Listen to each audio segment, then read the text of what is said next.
Christ-like. We're on the life of Jesus still, part 64. We're going through the Sermon on the Mount. We're talking about having a Christ-like conversations based off of what Jesus said on the Sermon on the Mount. So, first I want to open, this is actually the closing statement to the Sermon on the Mount. This is Matthew 7, 24 through 27. Therefore, everyone who hears these words of mine and puts them into practice is like a wise man who builds his house on the rock. The rain came down, the streams rose, and the winds blew and beat against that house. Yet it did not fall, because it had its foundation on the rock. But everyone who hears these words of mine and does not put them into practice is like a foolish man who built his house on sand. The rain came, the streams rose, and the winds blew and beat against that house, and it fell with a great crash. So, is it an option not to do what Jesus said in the Sermon on the Mount? No. Well, it's an option. As a disciple of Jesus, is it an option? No. No. As a disciple of Jesus, this is one reason why we're spending so much time on this. It's one reason why we're going back over and over and over again, because this is what we need to do. And if you're like me, it's kind of the hang-up point, because even though we spent a lot of our life as believers, we didn't spend it as disciples of Jesus, so we have these really bad habits of having conversations and doing things. Even though we believe in Jesus and everything, we've still been doing it our way, right? Or the world's way. And so we're having to relearn how to have conversations. All right, so the first thing, what's the two things that you got to remember first? What's the very first two things? Purpose and safety. Purpose and safety. Right. So it is your job as a disciple of Jesus to establish or reestablish safety. Like God reestablished safety in the garden by promising the Messiah, like Jesus established safety by coming into the world as a lowly human, by imitating the way Jesus spoke to people, by keeping Jesus' commands on how we are to speak to others and to one another. So we're going to review this every week, but I'm going to go faster and faster through the review part. Right? Okay. So that's first part. First part, your job to make safety. And here's what Jesus said concerning that. You have heard it was said, eye for an eye, tooth for tooth, but I tell you, do not resist an evil person. If anyone slaps you on the right cheek, turn to them the other cheek also. And if anyone wants to sue you and take your shirt, hand over your coat as well. If anyone forces you to go 1 mile, go with them 2. Give to the one who asks you, and do not turn away from the one who wants to borrow from you. In other words, it's your job to create safety. Not their job, your job. All right, so second thing, like Todd said, is purpose. As a disciple of Jesus, make sure you know what your purpose is in having a Christ-like conversation. Now, one of the things you're going to realize that a conversation is not sometimes just a one single conversation. It's really almost a relationship, right? It's an ongoing conversation that you have with people. So, of course, the grand overall purpose of that you have in having a conversation or ongoing conversation with people, the grand overall purpose of being the image of God by imitating and obeying Jesus as a disciple. That's you. And then, attempting to help the other person to become a disciple of Jesus and be reconformed to the image of God as they were created to be as well.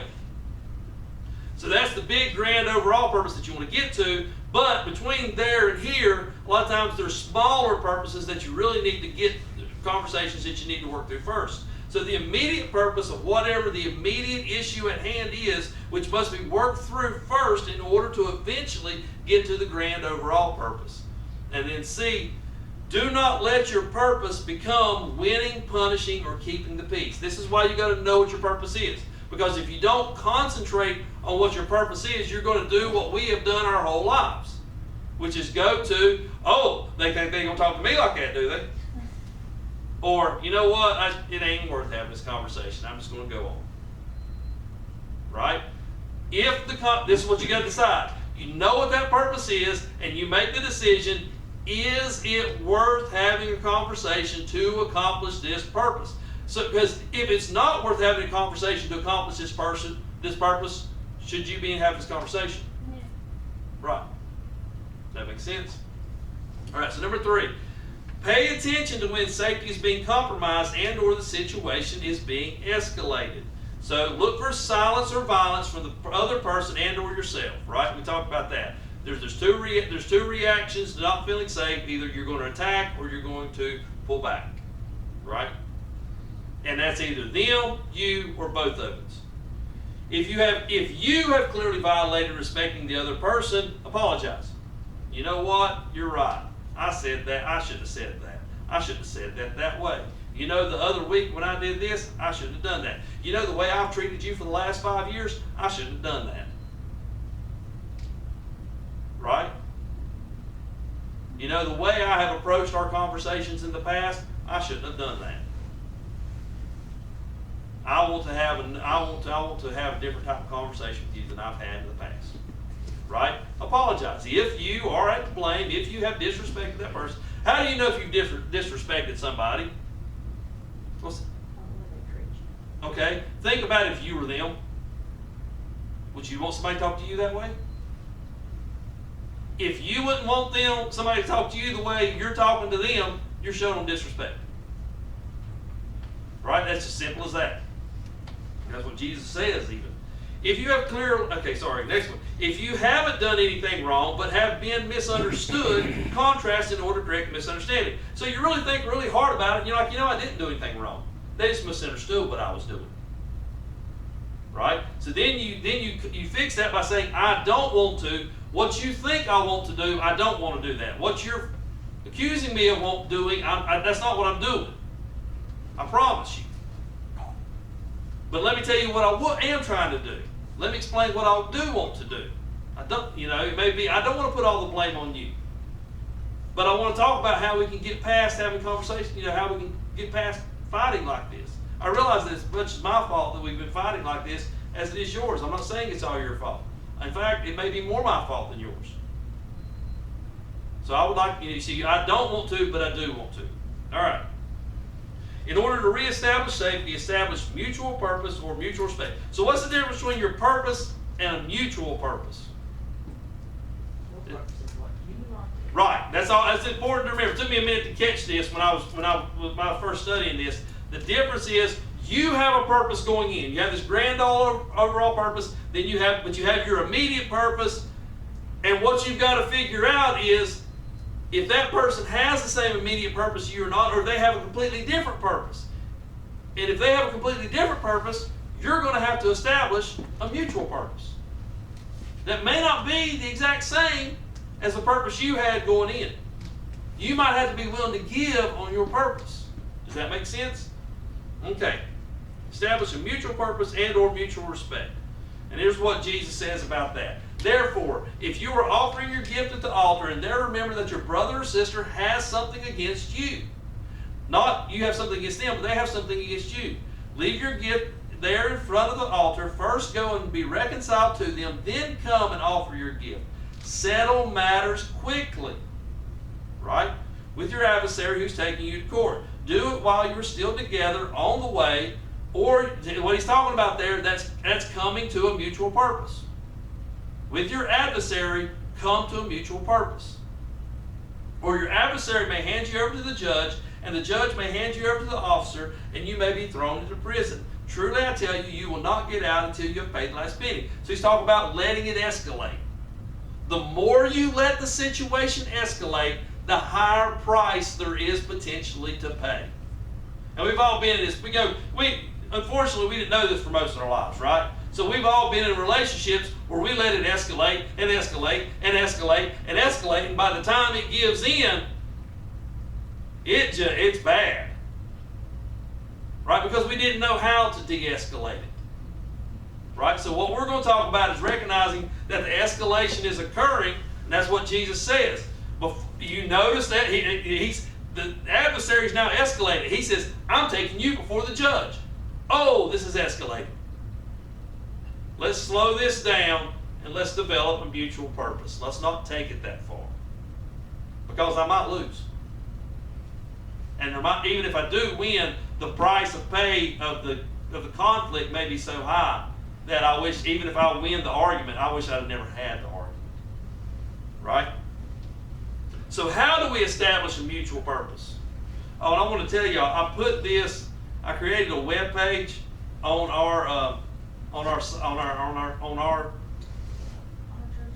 the church site. If you go to our home page, you go all the way down to the bottom, there's the link to go to this outline. If you know you've got a critical conversation coming up and you want to sit and go through this outline, and the outline is not complete because we're adding to it every week, but this outline in this form is on there. So if you're like, I've got a critical conversation coming up, I need to, I need to think about going into this, it's on there at the very bottom, okay? Just want to tell you that. Because all this I've almost got all this memorized, but I know how hard it is to memorize because I've been working really hard at memorizing it. All right, so I put it on there so you don't have to memorize it. All right, so how do you establish a mutual purpose? And you use the acronym CREA. 1, commit to finding a mutual purpose. Why do you have to commit to it? What's that? Right, because if you don't commit to it, are you going to do it? No, because is it easy? No, it's hard. So commit to it so that when it gets hard, you'll stick with it.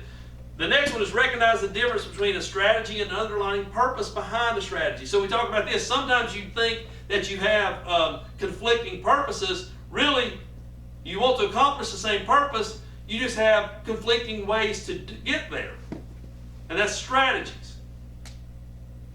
So you need to slow down, calm down, and maybe you have to have a conversation about what your purpose is before you even have the conversation. You see what I'm saying? Say, okay, wait a minute. What are you really trying to get to? What is it that you really want?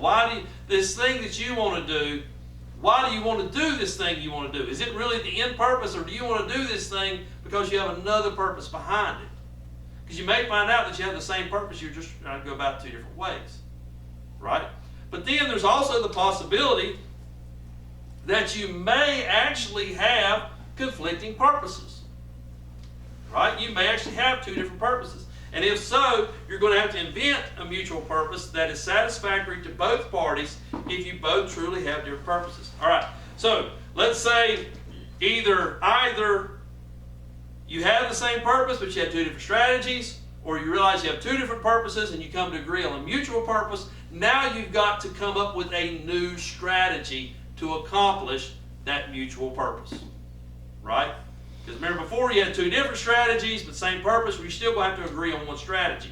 Or you had to develop a new purpose. If you've had to develop a new purpose, you're obviously going to have to establish a new strategy to get that purpose done.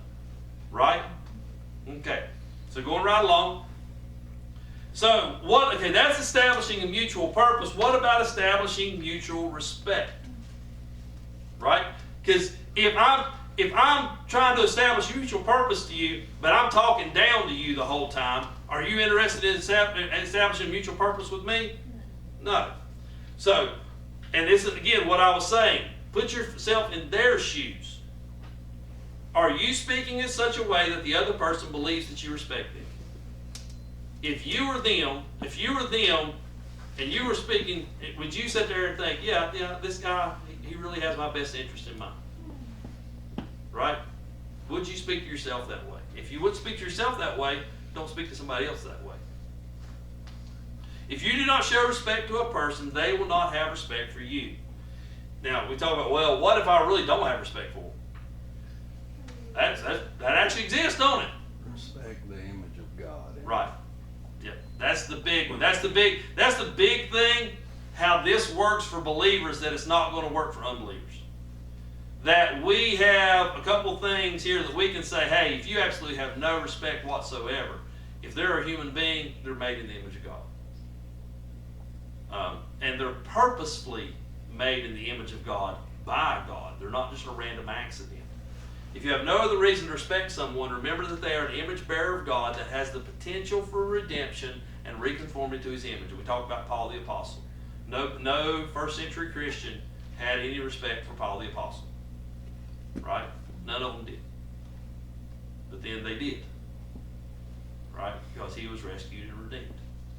Alright, so the trick I told you to use is, if you don't feel any respect for the person, look in the person's eyes and memorize their eye color. Because what that does is, you ever notice that when you don't really like somebody, you don't talk to, you don't look them in the eyes? When you look them in the eyes, it's kind of, you look in their eyes, and that's one of the most complex things about us, and you realize how wonderfully and beautifully they are made. Right? And not only that, it reminds you of this saying that, remember, take the plank out of your own eye first. So when you're having trouble respecting somebody, look them in the eyes, and the way you can make sure you're looking them in the eyes is look at their eye color, memorize their eye color, tie their eye color to them. Right? because it slows down, it makes you rethink, it makes you see what it does? And it just makes you, wait a minute, my whole mindset's wrong here. And this is what Jesus says about that. Do not judge, or you too will be judged. In other words, if you don't show somebody respect, they're not going to show you respect. For the same way you judge others, you will be judged, and with the measure you use, it will be measured to you. Right? You show somebody disrespect, they're going to show you disrespect back. Why do you look at the speck of sawdust in your brother's eye and pay no attention to the plank in your own? In other words, when I show somebody disrespect, what am I communicating to that person? This problem's all you. Right? Why do you look at the speck of sawdust in your brother's eye and pay no attention to the plank in your own? How can you say to your brother, let me take the speck out of your eye? Because that's what you're doing. When you're, right? Let me tell you what's wrong with you. When all the time there's a plank in your own eye. You hypocrite, first take the plank out of your own eye, and then you will see clearly to remove the speck from your brother's eye. In other words, ask the question first, how am I to blame in this situation? All right. So what we're trying to do by establishing safety and establishing mutual respect is we want to have this thing called the pool of shared meaning between us. So establish or reestablish safety in order to have the free flow of information in the pool of shared meaning. And we talked about this. There's the difference between what I know, what you know, and what we know. What's the only one of those three that we can have a conversation about? What we know. Right. Again, we've all been this. We're all old enough. We've all done this. I've tried to have a conversation with somebody about what I know that they didn't know, and they've tried to have a conversation with me about what they know that I didn't know. Right? It doesn't work, does it? The only thing you can have a conversation with somebody about is what both of you know. And so, what you want to be able to do, that's called the pool of shared meaning. These are the things that both of us know and both of us understand. Now, what we want to do is we want to both feel free and comfortable to add to that in such a way that the other person is reciprocal to us adding to that. Right?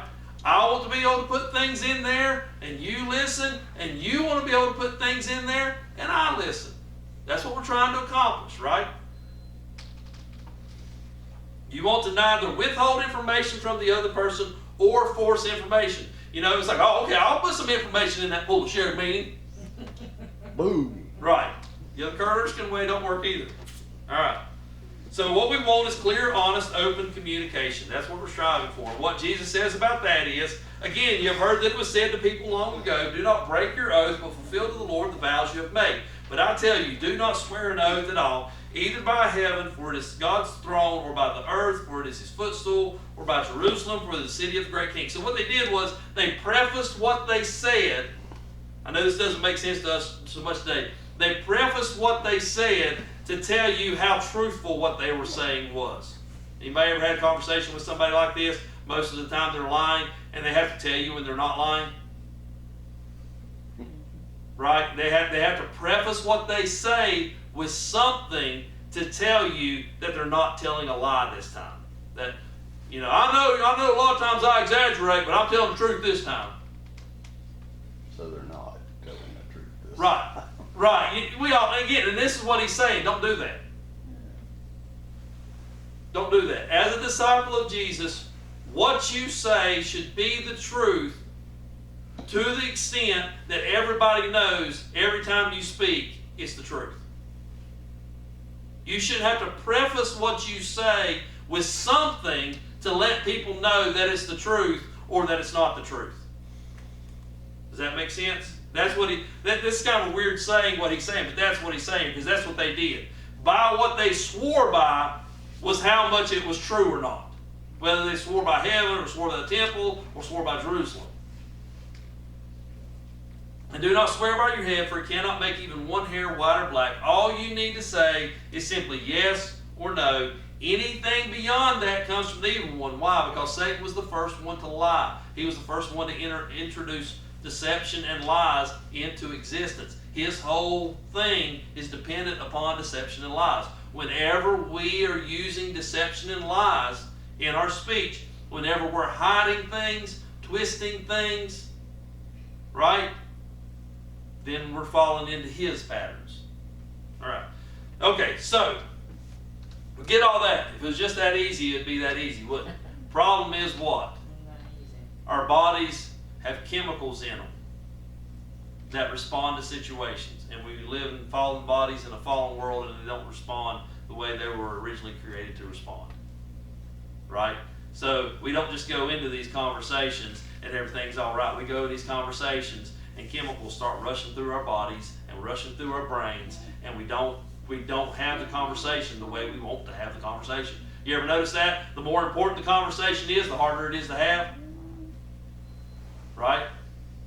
So, how do you control that? So don't act on your emotions. Now, this is important. You are the only person who can make you angry, scared, annoyed, or insulted by how you interpret the circumstances around you. So the way you prove this is there ever been a time when somebody did something, said something, whatever, and it made you angry, but then you found out later that what they did was not what you thought they did? Did they actually make you angry? No, the way you interpreted what they did make you angry. Well, that's actually true in every case. 100% of the time you are in control as to whether or not you respond angrily. Right. That's something. Right. How you interpret what is going on is what makes you angry. Now, might they have done something that is worth being angry about? Possibly. Right? But have you thought through it well enough to determine that or not? Usually no. Usually no. Usually act. Now here's the thing. We said, what's that? Lashing out in anger. No, it doesn't really. Yeah, I mean, it doesn't accomplish your purpose. I mean, other than we're talking about extreme circumstances, like somebody's being attacked. You know what I mean? There's really no place for it. So the thing about remember what we were saying. There's been times when somebody did something that made you angry, and then you came back and realized they didn't really do what you thought they did. You ever consider that it might have happened and you never realized it? If it's happened and you realized it, you ever consider the fact that might have happened and you didn't realize it? Like you got angry at somebody for something and they didn't really do it, but you never found out they didn't really do it. It'd be possible for you to walk around angry at somebody for something they said or did and they never actually did it, or you misinterpreted what they said and did. Right? If you never stopped and figured out, okay, what they did, why did they do it? Did they really mean to do what I thought they were, And that's what we're going to talk about today. Is when you feel the emotions coming, or the emotions have already come upon you, right? The emotions are a sign to hit the brakes. Right? The emotions are a sign. Whenever you feel those emotions, it's a sign to hit the brakes. Because either you take control of your emotions or your emotions take control of you. The emotions in and of themselves aren't wrong. They're just danger signals. Right? It's just our fallen bodies reacting to a fallen world. Really? Because our bodies actually weren't made for a fallen world, so they act funky in a fallen world. And that's all that is. Right? It's just all that is our body saying, hey, we're interacting with fallenness. Right? Whenever we're interacting with fallenness, you need to stop, you need to slow down, and you need to really think about what's going on. And here's what Jesus said. You have heard that it was said to people long ago, you shall not murder, and anyone who murders will be subject to judgment. But I tell you that anyone who is angry with a brother or sister will be subject to judgment. Again, anyone who says to a brother or sister, Raka, in other words, you idiot, is answerable to the court, and anyone who says you fool will be in danger of hellfire. In other words, Jesus says, look, don't be angry with people. Stop. Just because you got the emotions and the whatever chemicals going through your brain doesn't mean you need to be angry with people. You need to stop and think about what's going on. What it means is you're interacting with fallenness. So, how do you do that? This is the piece we're adding today. This is what I said. We're going to go through this each time. I'm going to go through this faster and faster, and then at the end, I'm going to add a new piece in. right? So this is the new piece we added in. We talked about this last week about not acting on emotions. Well, this week we're going to talk about how not to act on emotions. How do I hit the brakes? What do I do, right? So number one, take control of your stories in order to take control of your emotions. So you tell yourself stories. We do this so much and so often and so well we don't even realize we do it. But as we talk about this, you're going to start realizing that you do, right? And that's what Jesus was talking about when he says don't call people fool, don't call people raka, right? He says you're telling yourself a story about them. So begin with only the facts. He's mean. Is that a fact? That's an opinion. I can say he did this. Right. He yelled at me. I can say that. Does that necessarily mean he's mean? Right? He might have had a good reason to yell at me. You know what I'm saying? So I might have been getting ready to get run over by something. She's cold and indifferent. Is that a fact? Opinion. It's an opinion. She doesn't talk a lot. I can say that. That's true. That doesn't mean she's cold and indifferent. I have no idea why she doesn't talk a lot. Right? Do you see so many things that we tend to state as fact are not actually facts? That person's crazy. It's an opinion. It's an opinion. I can say they did this and I don't understand why they did this. That's simply a fact. I had to learn how to decipher that whenever I was doing charts, Right. medical charts. Yeah. If there can be zero opinion. Right. So notice up here that how did Jesus say you differentiate? If you're calling somebody a name, raka, fool, idiot, fool, you're probably not focusing on facts. That's an opinion. That's an opinion. Does that make sense? Okay, so what you want to get to is what are the facts? Simply ask yourself, what are the facts? And we're going to actually see that usually you got to do this in reverse order. We're going to do this in the logical order first, but then we're going to show that how you probably have to do it in reverse order most of the times. Okay, separate fact from opinion. What hard evidence do you have to support the facts? Right? Just because you think somebody might be doing something, that's not a fact. State what the fact is. The fact simply is that they did this. Here's the thing, facts can be interpreted, and here's the thing, facts can then be interpreted in 1,000 different ways. Two people can observe the same set of facts and walk away with two different stories. 10 people can observe the same set of facts and walk away with 10 different stories. Right? What are the facts? All right. Then realize and admit you tell yourself stories about the facts. And analyze your story. Say, you know what? I'm telling myself a story. When I said he's mean because he yelled at me, I'm telling myself a story. He's mean. All I can prove as a fact is that he yelled at me. Y'all see what I mean? I need to find out why he yelled. Okay, so analyze the stories that you're telling yourself. Is your story based on facts or opinions? Does that make sense? Okay. And so you're going to tell yourself a story. It's just the way it is. You tell yourself stories. We're not telling you not to tell yourself stories. At some point, you're going to start doing it less and less. Well, what we're going to do right now is when you interact with somebody, you start coming up with an explanation for why they are acting the way they're acting. How much of that explanation is based on fact, and how much of it is based on conjecture? You see what I mean? Because all you can make decisions on are the facts, not on your conjecture, not on your opinion, not on your story. Now, so then take a look at yourself. Because what happens is, facts happen, right? The facts happen, you create a story, and then the story you create affects your emotions.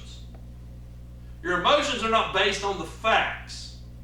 Your emotions are based on the story you told yourself about the facts. Does that make sense? This happens in a split second too, doesn't it? Because we're conditioned to do it. Because we've been doing it our whole life. We think, man, we don't do it that fast. Yeah, you do. You didn't do it that fast when you were a little kid. But the older you got, the better and better and better you got at it. You just do it like that now. Right? Okay. So what specific emotions are you feeling? So here, I'm angry. How many different types of angry are there? I'm embarrassed angry. I'm angry because they made me look bad. I'm angry because what they did made me sad. I'm angry because I'm hungry. I'm angry because I'm tired. I'm angry because I'm confused. Anger is just the outward expression as to Right. something's not right. Yeah. That's what I'm saying. Okay, I'm angry. Angry is very, very vague. I am embarrassed because because what they did kind of brought me out and brought out a mistake I had made. Now, here's the question. They may not have even meant to embarrass me, did they? All I can say for a fact is what they did revealed something about me that showed a weakness of mine. Do you see what I mean? They may not have meant to do it either, did they? In most cases, no. And they probably didn't actually. Sometimes then I need to, until I've had a conversation with them about that, I can't tell you whether they did it on purpose or not, can I? But what do we tell ourselves? Sorry, he did that on purpose. He purposely did that to embarrass me, and now I'm mad. It justifies your feelings. Right, right. In other words, we start basing things off what we're feeling instead of taking control of our feelings and basing what we're doing simply off of facts. Do you see how we're talking about taking control of your stories? Your stories are that thing that exists in between your feelings. In between the facts and your feelings, and you need to take control of that. That thing in between your facts, the facts of what is actually happening and your feelings. That's what we're talking about taking control of. When you start feeling the feelings, realize there is a story in between your feelings and the facts, and you need to really, really dig in on that story and decide how much of that story that you're telling yourself is actually true, how much of it is opinion. Right? And is this easy to do? I've been working on this one for a while. I've been working on this for a while personally, and it's helpful, I can tell you that. It is very, very helpful, but it's not necessarily easy. So have you mislabeled your emotions? You know what I mean?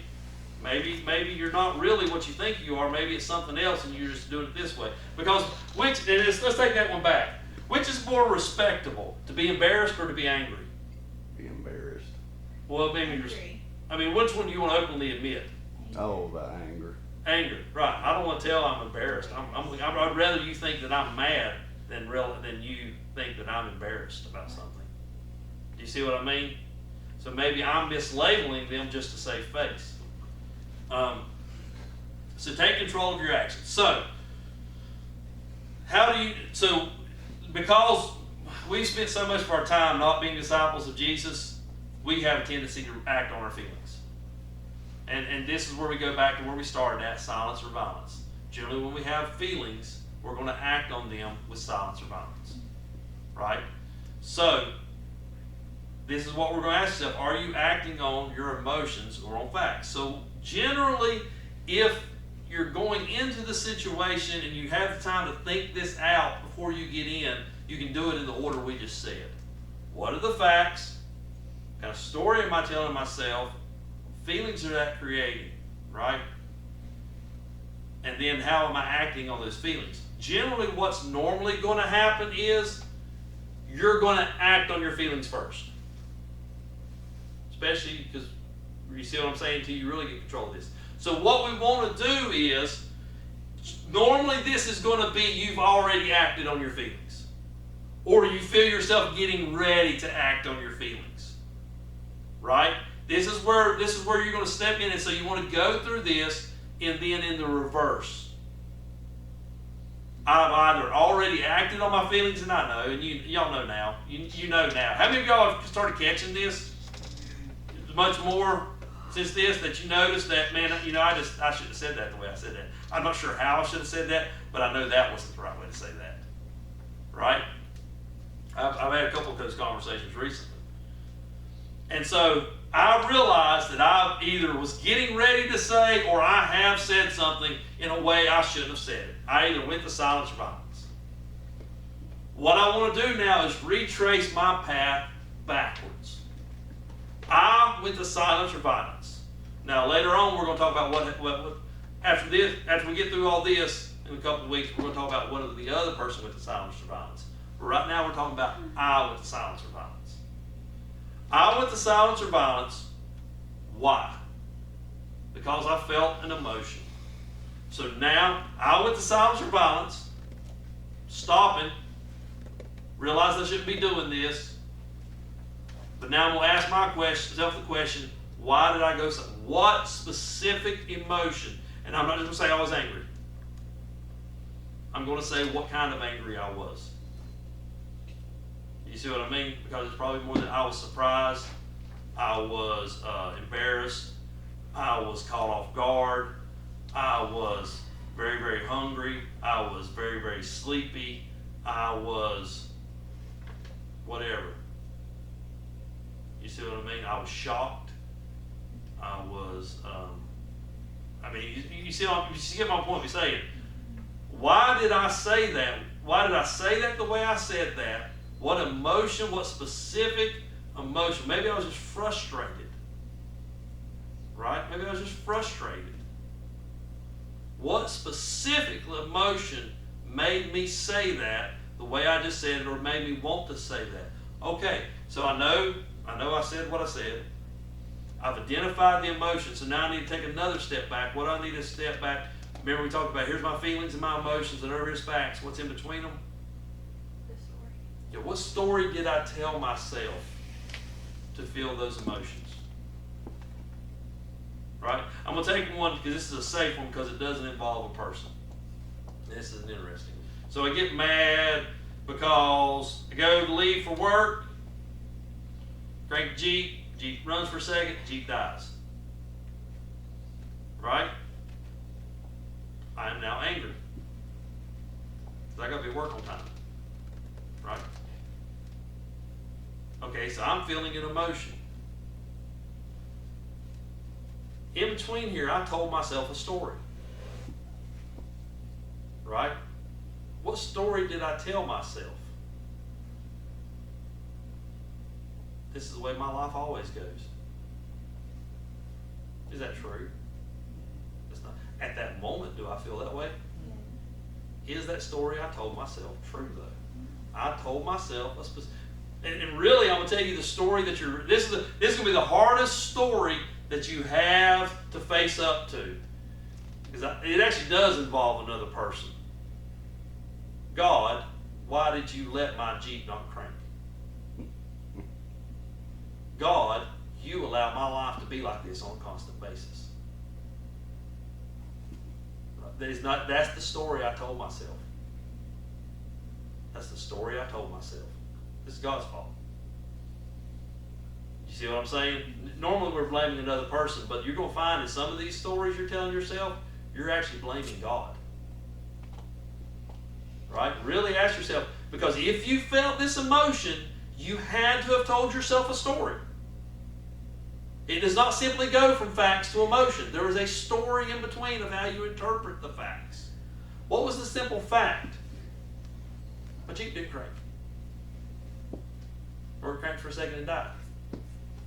What's the other fact? I live in a fallen world where things break. Constantly. And I'm not immune to it just because I'm a believer. That's the facts. It's a fallen world. Things break. I'm not immune to them because I'm a believer. That's the facts. And I told myself this story in between about how God doesn't care about me. Because if He cared about me, He'd have let my Jeep crank so I could have got to work on time. You see what I'm saying? How my emotions were not based on the facts. They were based on the story I told myself between the facts and the feelings. Okay, then you can take that to another person besides God. I'm mad because such and such did this. Well, did such and such really do that? Or did they do something that you interpreted as that? Does that make sense? I'm trying to think of. So let's take work. I'm mad because such and such didn't do what I told them to do at work. Now, what am I assuming? I'm mad because such and such didn't do what I told them to do. They blatantly went against me.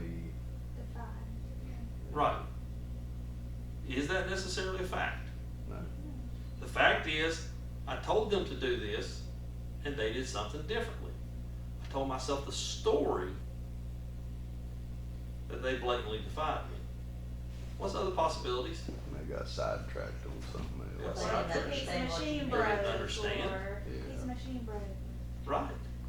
There's a lot of stuff that could have really went on in there. Right? So rather than me get mad based off my story, I simply say, well, here's the facts. I've got these facts. I don't have the full facts. What do I need to go do? Get the facts. Right. Do you see? So how do you take control of your emotions? You feel the emotion, or you act upon the emotion, which means you're probably going to have to go back and apologize if you act upon it, right? You're probably going to have to apologize.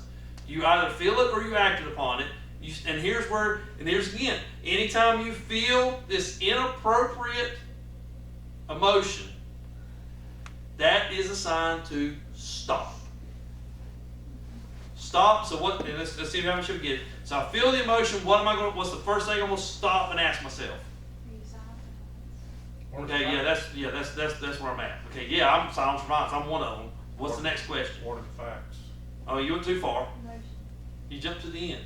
What's the specific emotion? Does that make sense? So I need to get the specific emotion right if I identify the specific emotion, because I want to identify what came before that feeling. In between the facts, there's always something in between the feelings and the facts. Yeah, what story? See, if I can identify the specific emotion, it helps me to identify the specific story. Right? Because there's a different story between me being embarrassed, and there's a different story between me being feeling disrespected. That's two different stories. You see what I'm saying? So I feel the feeling.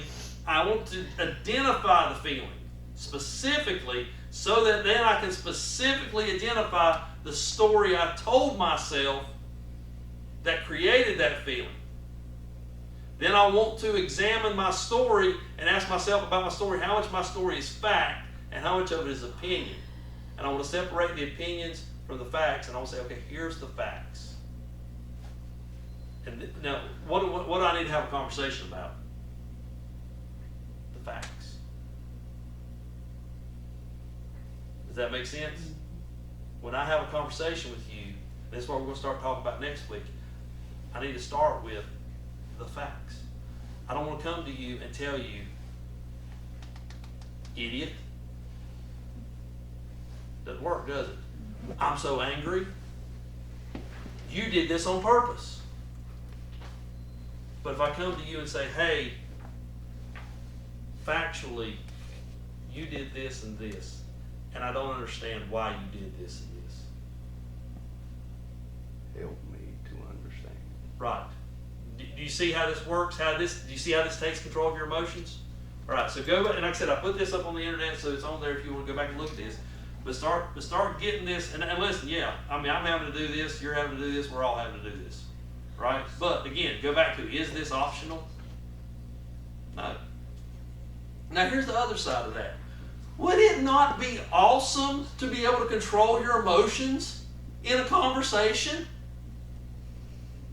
And not get overwhelmed and bombarded by them and do stupid stuff all based off of them? Yeah, this is well worth doing.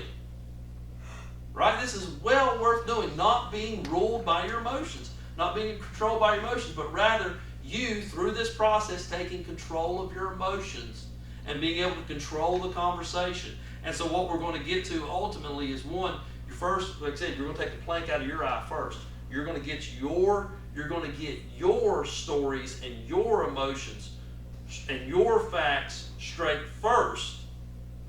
Then what are you going to work on? You're going to help the other person. You see what I'm saying? And so what we're going to do is we're going to learn this process first for ourselves, and then we're going to learn, once you've got yourself under control and you've got your own emotions under control, the next part is, okay, now I'm going to help this person get their stories and their emotions and their facts under control, because I need to get to where I'm just speaking about the facts, but what do I need this other person to do as well? Same thing. Speak about the facts, right? And that's what we're going to have our shared pool of meaning, right? We're going to get this group of facts between us, we're going to have a conversation about it.